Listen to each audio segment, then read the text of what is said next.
Telephones off. No one walk or talk. His teeth. Perfect. Okay. Camera. Action. John? Yeah. I'm going to put you to sleep in a few minutes and take your teeth out. Let's take a look at your teeth and show why we have to take these out. Open your mouth. I really neglected these teeth. It's impossible for me to save them.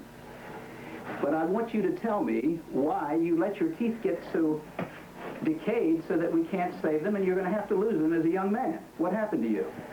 Well, I went to a dentist earlier, and he wouldn't put me to sleep. Yeah. And he didn't like using any type of Novocaine. And in the process, he struck a nerve or two. And the pain was so unbearable, I just came out of the chair and I've never come back. Because your reputation for putting people to sleep and not having any pain during and afterwards. Well, I have your denture here, and I'm going to put you to sleep now to take your teeth out. But before I put you to sleep, I'm going to cut. Okay, hold. Does that burn a little? A little bit. Okay. Yeah. Action. Now, let me have the bite block. Open your mouth wide, John. I'm going to put this little bite block in. This keeps your mouth open so you don't bite. Uh-huh. All right, now, I won't use that. Now, don't move.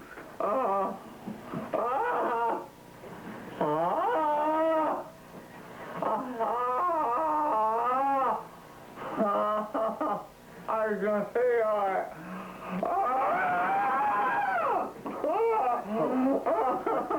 now be quiet just for a minute. Now, I'm sorry that I had to do this to you. Be quiet, be quiet, quiet. Be quiet. I did that just to show the film audience the amount of pain that you experience by just having a needle. Now, I'm going to put you to sleep with some Pentothal. I'm going to put you to sleep with Pentothal, which... Now, be quiet, please. Hold it. I'm putting you to sleep now with Pentothal. This will put you to sleep. Then we'll be able to work with you, and you won't feel a thing. Now, just give me your Pentothal. Open your mouth wide. All right, stop making noise. Hold it. Good. All right, he's now falling asleep. Cut.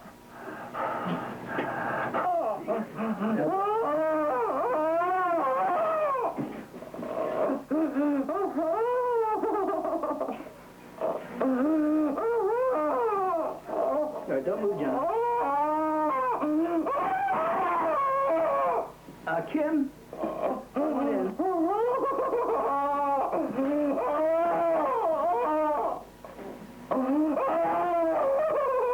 Ron?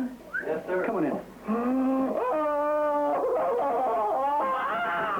Hold him.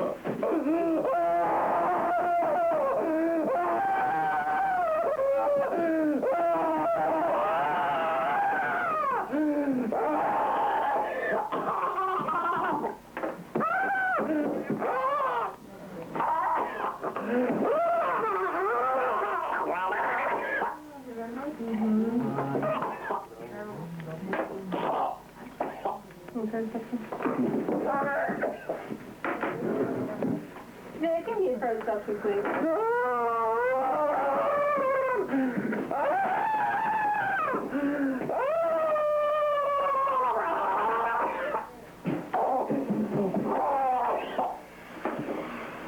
Hold on. You made it too big. How's the matter with the suction? Because you made it too early.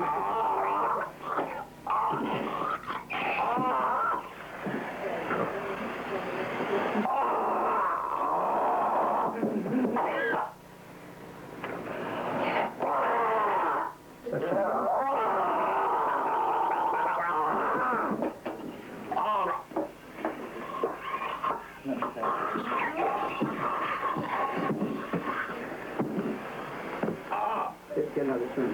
So. You got a hump on it.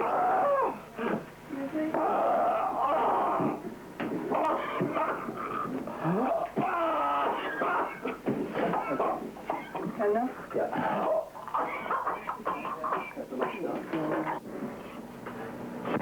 Action. Now, John, I am now going to give you a little bit of pentothal that will take your memory away so that you won't feel what happens. I'm going to inject it right now. This may burn a little bit, but don't mind it. Okay, don't mind that. All right, now, when I start, after your teeth are out, I'll massage your gums like this, and you're not to move and not to make any noise, okay? Fine. Now, we can tell when John is amnesic because his eyes will go slightly off-center. Now, zoom in on that and show his eyes. You can see his eyes aren't focused. Can you see that on the camera? Okay. You can see one eye off to the right and one eye off to the left. All right, now. All right. John, don't make any noises. You'll just feel me pressing here, but it won't hurt you. His teeth were very loose because he had gum infection.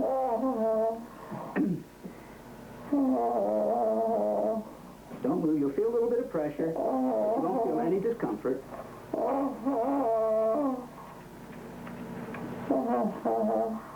You're zoomed in close on this, yeah?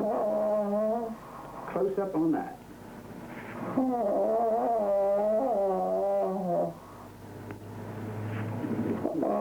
John, you sound like you're enjoying this, are you? Well, that's good. Shame you had to lose all your teeth, but it's really not your fault. It's probably the fault of the dental profession for not teaching dentists how to abolish fear and anxiety. Now, even though you're amnesic, you hear me, don't you, John? Yeah. Good. That's just my finger. And if the schools would teach this to dentists, patients wouldn't have to lose their teeth at an early age. That's just a piece of gauze there. Don't mind it. Okay,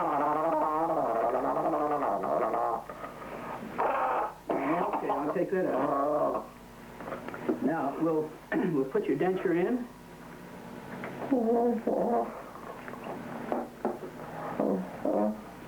And that's how John now looks with his new teeth. Now, bite your teeth together. Close your mouth tight. That's fine. Hold it right there.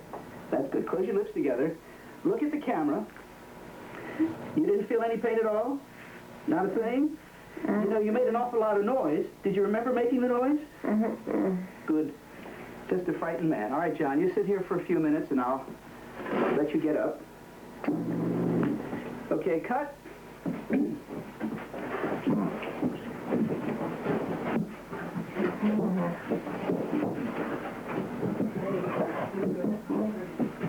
Video is not pretty. You have video? Yeah. That's it. I want to talk to you now. I want to get some close-up. How much tape?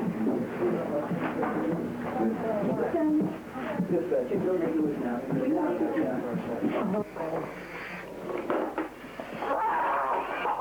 Take it easy.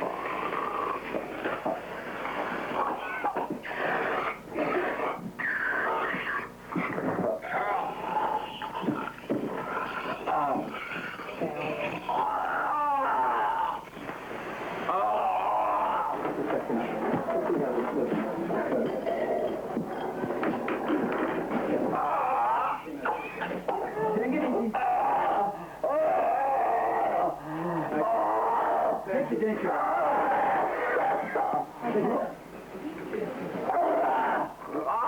All right, you're all right, you're all right. Take a peek down there. All right, let's see. I'm going to get... All right, just look down. You got give me. Shoot, we're shooting this. I don't think we're going to get this too well. It's 8 to 5, 6. Julie, Bill, keep it going. I am certainly prefer to do it under pentothal.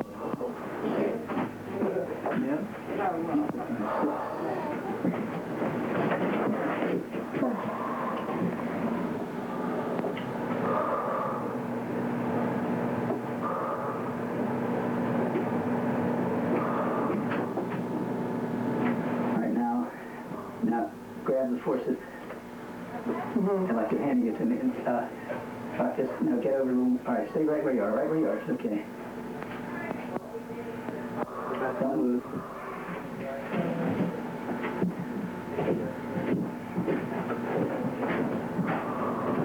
Debbie, pull his lips back and let's show his teeth, his mouth without... He does have dentistry. Yeah, that's all right. Just show it like that. Hold it.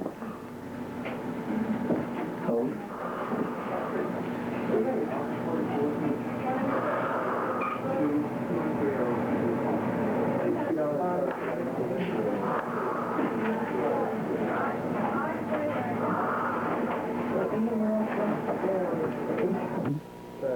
Tell us about the operation. The operation that we just saw was performed on an individual who was extremely nervous because of a previous experience in childhood where some dentist hurt him.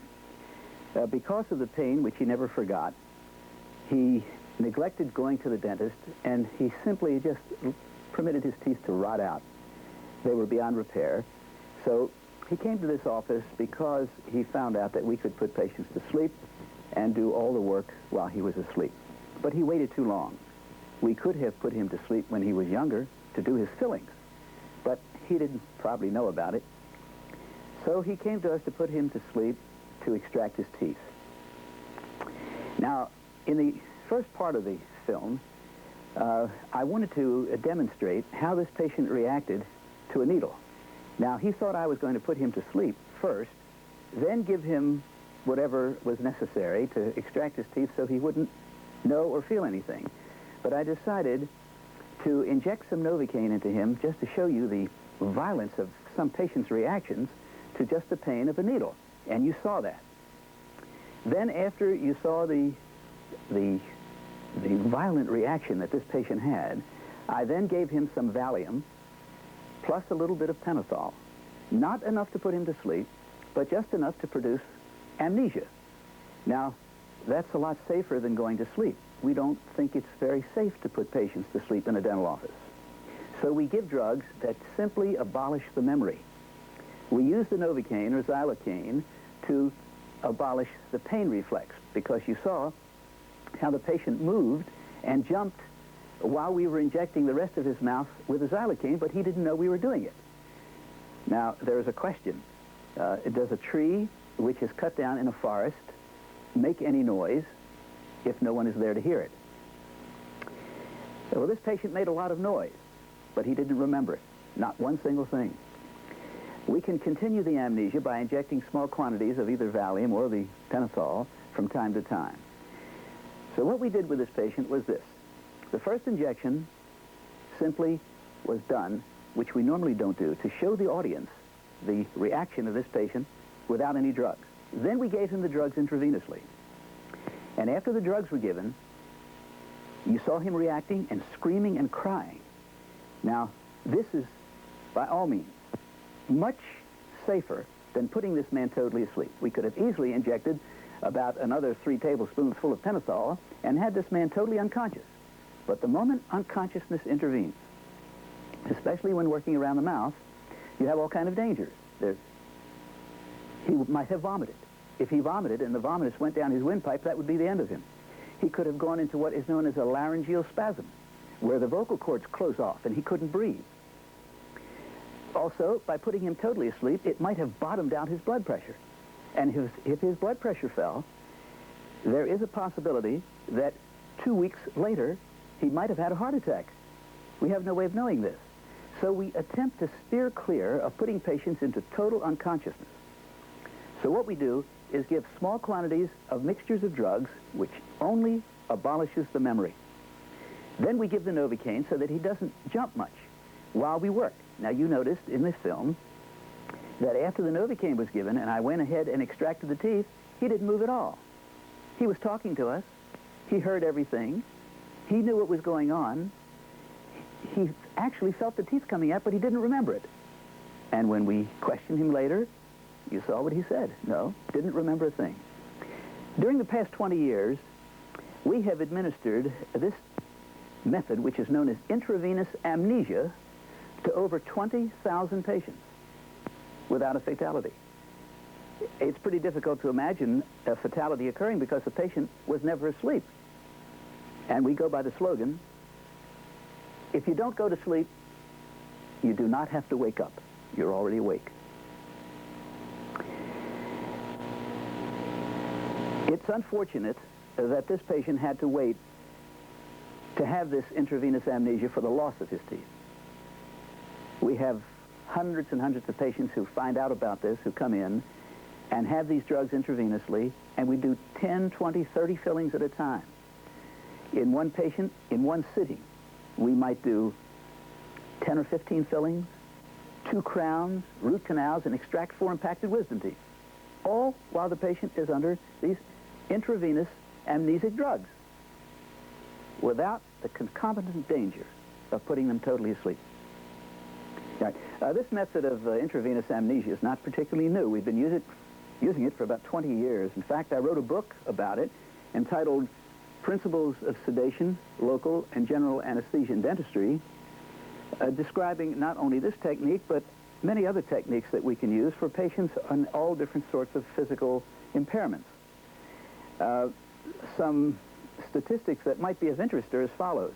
It's been calculated that in a study at university hospitals throughout the United States, that one patient in 1,200 who undergo general anesthesia may die. And these studies were unrelated to blood loss, misdiagnosis, patients with bad hearts. They were all taken out of the study. This was death due purely to anesthesia. So we tend now not to put patients to sleep in the dental office. A very interesting study was done in a small town in Texas. They went into this town and they advertised free dentistry on radio, television, and in newspapers. They gave a phone number and said anyone calling this number can have all their dentistry done free. 40% of the population of this small town in Texas responded. And it is amazing how many people showed up to keep their appointments. Only 5%. And when we questioned those who broke their appointments, the overwhelming reason was fear, afraid of the dentist. Now, there is a reason for this fear that's so extant in the United States. There are 60 dental schools, and next door to every dental school, there is a university hospital. When a man finishes dental school, he can fill teeth, extract teeth, do crown and bridge, root canals, whatever he wishes. The law permits him to do this.